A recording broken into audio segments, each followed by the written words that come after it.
학원이나 공부방 잘 가르치면 알아서 소문이 날까요? 잘 가르치는 건 기본입니다. 그 외에도 차별화된 요소가 꼭 필요합니다. 토크 트리거라는 책을 바탕으로 우리 학원에 어울리는 입소문 만드는 법, 그리고 나만 모르는 우리 학원의 입소문 찾아보는 법에 대해서 안내 드리도록 하겠습니다. 토크 트리거라는 책은 제니 베어, 다니엘 레민이라는 마케터들이 쓴 책입니다. 진짜 입소문을 만들기 위해서는 인플루언서에 기대지 말고 고객이 먼저 이야기할 수 있도록 차별화된 스토리를 만들라라고 이야기를 합니다. 그런 스토리를 어떻게 만드는지 대해서 뒤에서 한번 살펴보도록 할게요. 토크 트리거 책에서는 입소문에 대한 조사된 자료들을 먼저 이야기하는 것으로 시작을 합니다. 2017년 인게이지먼트 랩스라는 곳에서 연구된 사실에 따르면 미국 내 모든 소비자 구매의 19%가 온라인 혹은 오프라인 입소문에 직접적인 영향을 받았다고 하고요. 블랑앤 오투스 그리고 GT 크라우드의 연구에 따르면 B2B 비즈니스 투 비즈니스라고 해서 기업들끼리 거래하는 경우에는 추천과 소개의 영향력이 매우 크다라고 밝혀졌습니다. 그리고 잘 아시는 닐슨에서 조사한 바에 따르면 미국인의 83%가 친구나 가족을 신뢰하고요. 60% 이상은 온라인 리뷰를 신뢰한다라고 이야기를 합니다. 그러면서 이 책의 저자들은 입소문이 정말 강력하다는 건 다들 알고 있는데 정작 기업들은 나에게 좋은 입소문을 내기 위해서 열심히 하고 있지 않다라는 이야기를 하는데요. 이 두 작가들은 입소문이 중요하다고 이야기를 하면서 세 가지 이유를 이야기합니다. 가장 첫 번째는 입소문은 관련성이 높습니다. 사람이 사람에게 추천해 주는 거기 때문에 그 사람의 취향이나 니즈를 정확히 알고 있고요. 내가 써본 것들 중에서 그 사람에게 가장 잘 맞는 것들을 추천해 주기 때문에 관련성이 매우 높습니다.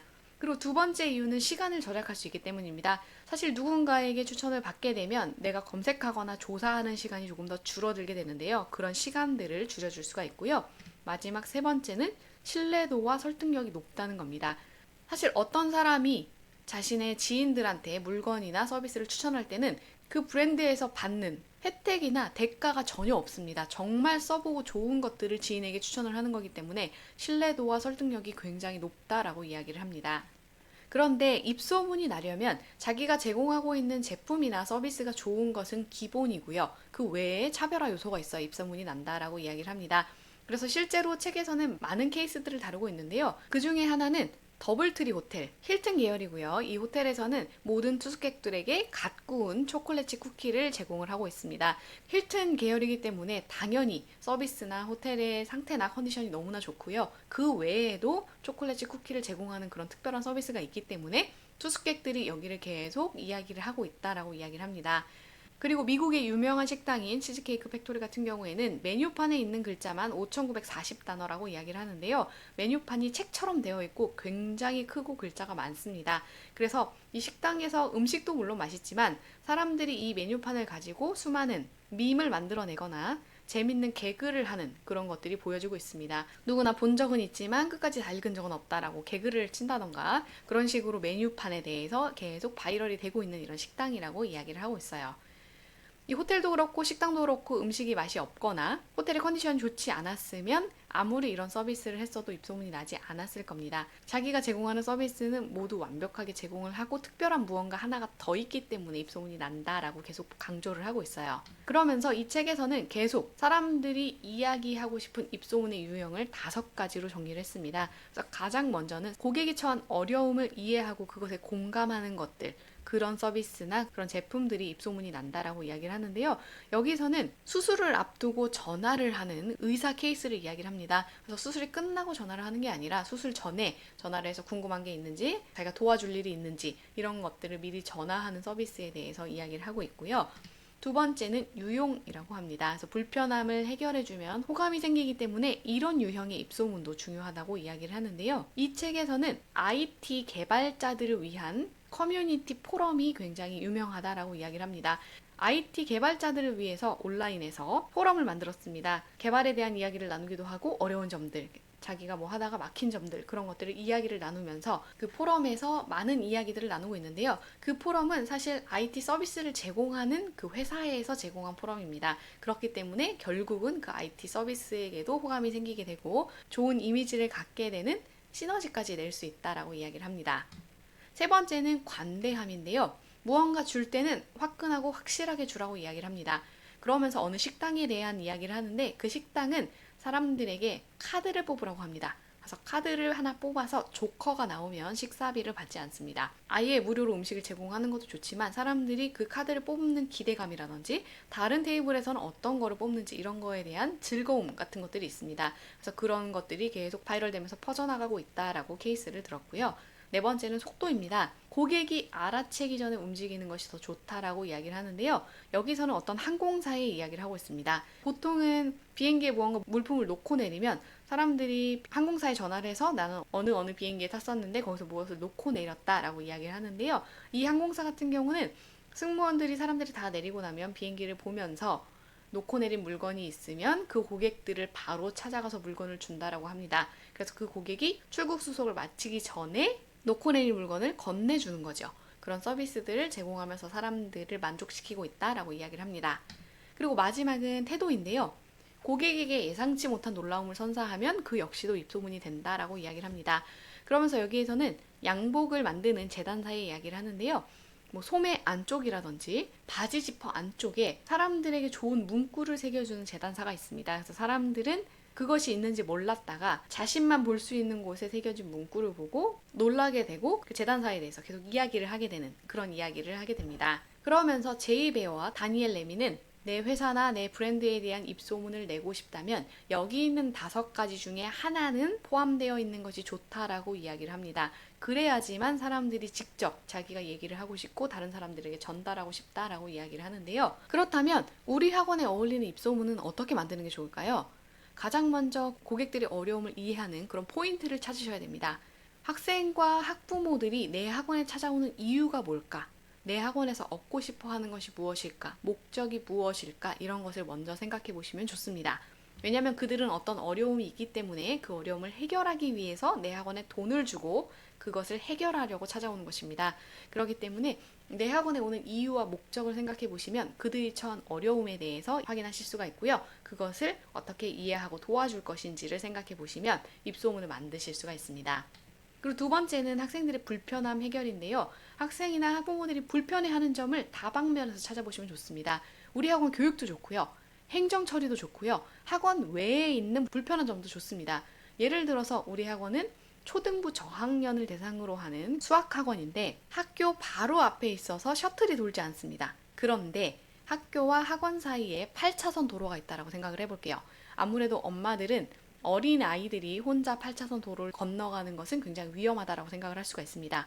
그럴 때 학원에서 선생님이 항상 길을 건너는 것을 도와준다라든지 아이들을 정문에서 픽업을 해서 같이 온다든지 하는 그런 서비스를 제공하는 것만으로도 학부모들의 불편함을 해결해 주실 수가 있습니다.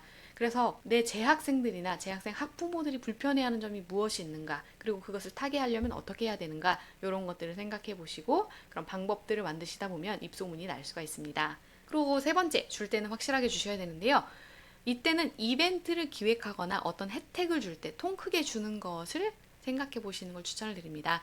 아마 학원에서 다양한 이벤트를 할 겁니다. 뭐 마켓데이 같은 이벤트는 기본이고요. 한 달에 한 번씩 책을 많이 읽은 사람을 뽑아서 상을 준다라든지 영어 라이팅을 많이 한 친구들을 뽑아서 상을 준다라든지 태도가 좋은 친구들 여러 가지 이벤트를 기획을 하실 텐데요. 이렇게 학생을 대상으로 한 이벤트는 물론이고 학부모 이벤트라든지 지인 소개라든지 친구 소개라든지 이런 이벤트를 하실 텐데요. 그럴 때는 정말 통 크게 하시는 게 좋습니다. 그래서 어떤 원장님 같은 경우에는 한 달에 한 번씩 상을 주실 때 5,000원이나 10,000원 학생들이 직접 쓸 수 있는 그런 작은 단위의 돈을 주시는 게 아니라 가족들과 같이 쓸 수 있도록 예를 들어 뭐 5만 원 이상의 외식 상품권을 집으로 보낸다라든지 집으로 배달을 시킨다든지 이런 식으로 해서 조금 더 통 크게 주시는 원장님들이 많이 계시더라고요. 실제로 그렇게 크게 주고 나면 학생들의 프라이드나 자존감 이런 것들이 올라가기도 하고요. 학생들이 스스로 가서 이야기를 하거나 가족들이 이야기를 하는 그런 경우들이 생깁니다. 그래서 어떤 이벤트를 기획하시거나 혜택을 줄 때는 조금 더 통 크게 기획하시는 것들을 생각해 보시길 바랄게요. 네 번째는 이제 빠른 움직임입니다. 아무래도 빠른 움직임 같은 경우에는 교육 부분에서 생각을 하시면 좋으실 것 같아요. 학생이나 학부모가 원하는 그 다음의 교육, 혹은 이 교육을 다 마쳤을 때 목표, 이런 것들을 생각해 보시고 그들이 원하는 것보다 한 발 앞서서 교육을 제공하시거나 그 다음 교육으로 나아갈 수 있게끔 기반을 다지는 그런 것들을 해주시면 굉장히 좋으실 것 같아요. 선행이라고 생각하실 수도 있을 것 같은데요. 선행과는 조금 다르게 엄마가 그리지 못한 청사진들을 학원에서 미리 그리고 그 다음 교육이나 그 다음 목표까지 우리가 제시해준다라고 이야기를 하시면 훨씬 더 좋으실 것 같습니다. 다음은 놀라움입니다. 놀라움 같은 경우에는 이벤트를 하시는 게 가장 쉬우실 수도 있고요. 학원에서 가장 놀라운 점이라고 하면 비포 앤 애프터 혹은 학생의 변화가 가장 놀라울 것 같아요. 학습적으로 놀라움을 주시면 가장 좋겠지만 학생의 학습 태도라든지 아니면 뭐 자신감이라든지 그런 부분도 굉장히 좋습니다. 학생들이 변화하고 놀라움을 주실 수 있도록 어떻게 하면 좋을지 생각해 보시는 것도 굉장히 좋으실 것 같아요. 그리고 이 입소문을 찾는 법 같은 경우에는 책에는 나오지 않지만 원장님이 알고 계시면 굉장히 좋을 만한 내용을 함께 담아봤는데요. 보통 소문은 소문의 당사자만 모르죠. 우리 학원에 대한 입소문을 찾는 법에 대해서 안내를 드립니다. 가장 먼저 지역 맘카페나 블로그 검색하시는 게 가장 쉬우신데요.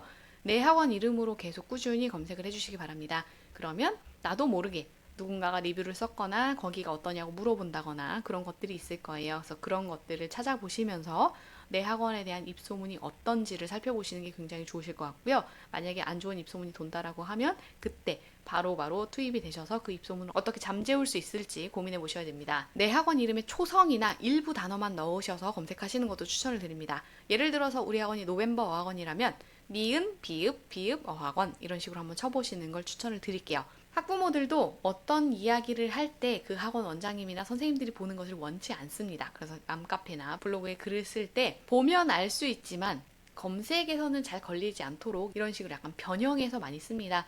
그래서 초성만 넣어보시기도 하고요. 일부 단어 아니면 줄임말 이런 것들을 넣어서 한번 검색을 해보시기를 바랄게요. 내가 찾은 것보다 훨씬 더 많은 검색 결과들이 나오는 걸 보실 겁니다. 그리고 세 번째는 원장님 지역 내에 경쟁사가 있다면 그 학원 이름도 검색해 보시기 바랍니다. 그 학원 이름도 정직하게 학원 이름을 넣어서 검색을 해보시고 초성이나 일부 단어만 넣으셔서 다양하게 검색을 해보시길 바랄게요.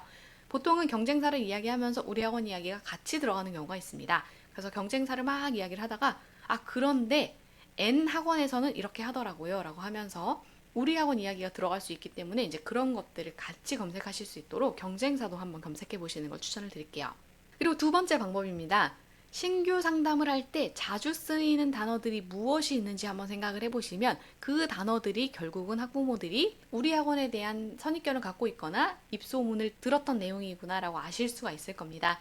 신규 상담의 경우 추천을 받아서 오기도 하지만 보통은 블로그 같은 것을 많이 검색하고 오실 겁니다. 온라인이나 오프라인에서 우리 학원에 대한 입소문을 찾아보고 오신 분들이기 때문에 그분들이 쓰는 단어들에서 우리 학원 입소문을 찾아내실 수가 있습니다. 신규 상담을 하실 때 학생들이나 학부모들이 원하는 것이 있을 겁니다. 예를 들면 이렇게 되고 싶어요 라든지 학원에서 이런 것까지 커버가 되나요? 라는 그런 부분들이 있을 텐데요. 그 부분을 이야기할 때 어떤 단어들을 쓰시는지 잘 살펴보시면 좋으실 것 같아요.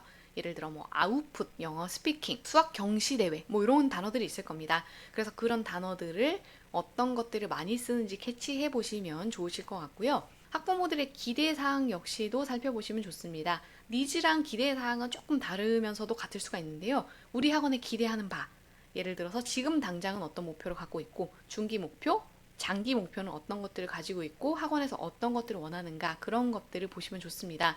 왜냐하면 학부모들이 기대하는 사항이 있으면 그런 학원들을 맞춰서 찾았을 겁니다. 그리고 그 기대사항에 부합하는 학원 중에 하나가 우리 학원이기 때문에 우리 학원에 와서 상담을 받았을 확률이 굉장히 높은데요. 그래서 학부모들이 우리 학원에 어떤 것을 기대하는지 아시게 되면 우리 학원이 어느 정도의 서비스를 제공하고 있고 무엇을 제공하고 있는지를 생각하실 수가 있을 겁니다. 그리고 신규 상담에 오시면 학부모들이 우려사항이나 내 교육의 단점에 대해서 이야기하시는 경우가 굉장히 많습니다.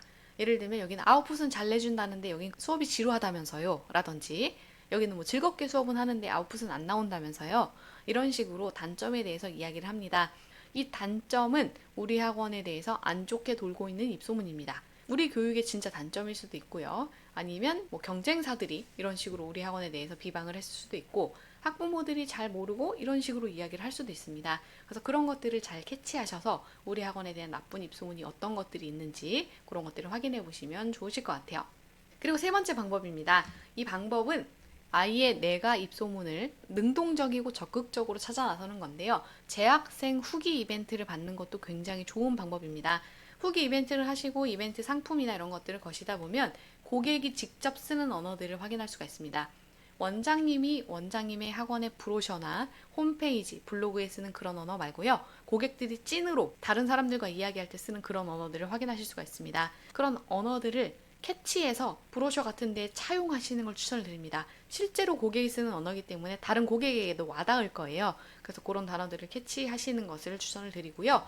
만약에 단점이라고 고객이 생각하는 것들이 있다면 그런 것들을 어떻게 방어하면 좋을지, 나쁜 입소문을 어떻게 긍정적인 것으로 바꾸어 놓을지, 이런 것들에 대해서 고민해 보시면 좋으실 것 같습니다. 지금까지 학원의 입소문에 대해서 이야기를 해봤습니다. 제가 맨 앞에서도 말씀을 드렸지만 학원은 잘 가리킨다고 해서 소문이 저절로 나지 않습니다. 특히 과목 학원 같은 경우에는 내 애만 잘하고 싶기 때문에 절대로 다른 애들에게 소문을 내지 않아요. 그래서 다른 사람들이 소문을 내주지 않는다면 내가 내 소문을 내야 됩니다. 그래서 내 소문을 다른 사람들에게 어떻게 만들어서 낼 수 있을지 한번 고민해 보시면 좋으실 것 같아요.